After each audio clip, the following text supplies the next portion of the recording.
Hello, we like to talk about TV, films and comics on this channel.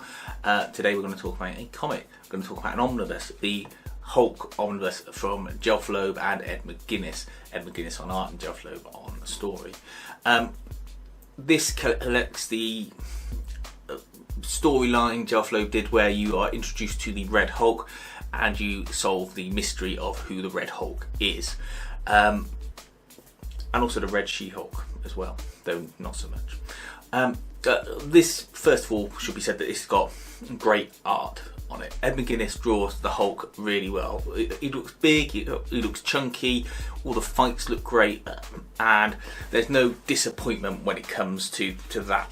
But also all the characters he encounters along the way, he touches on a fair few people in the Marvel Universe, all look good.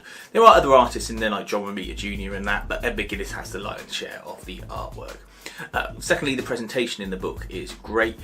It's done in a style that resembles sort of old boxing fight posters, because ultimately if you're going to have two Hulks going against each other, there's going to be some sort of fighting, and you might as well sort of lean into that element of it. They're called round 1, round 2, round 3 for each of the issues in the story arcs it goes through, and I thought that was clever and nice, but you can see there's care gone into it and there's effort gone into it. The story starts off with Red Hulk killing the Abomination and people trying to work out who did it, and then you're introduced to the Red Hulk. He kicks the shit out of everyone in the sort of the Hulk family, and they're on his trail. I don't think it's any spoilers at this stage to say that it transpires the Red Hulk is General Ross, and then he also finds out there's a Red She-Hulk, and that is Betty.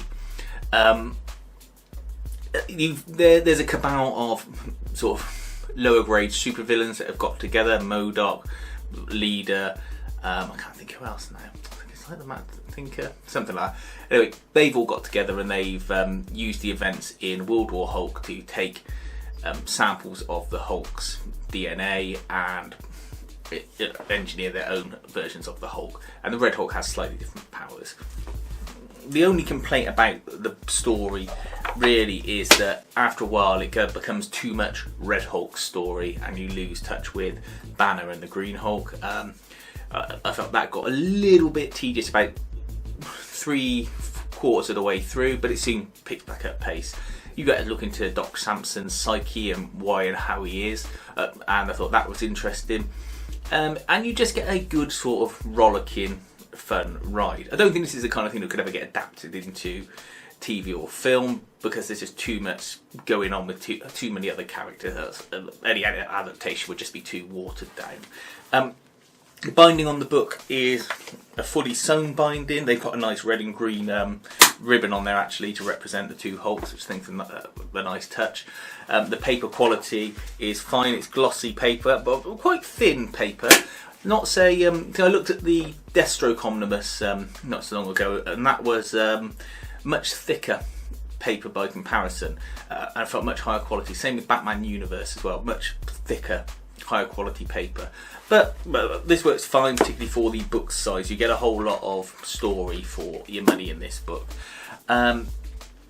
I was satisfied with it. I thought it was a good addition to the library, and I'm glad that the binding is solid, because I see a lot of people complaining about Marvel bindings on their omnibuses coming loose for some reason. I haven't had that happen to me yet on any that I've got, but it's something I'm constantly sort of aware of, and I'd be very frustrated if I paid the price for an omnibus and found out that it wasn't put together properly when they can put so many other things together right.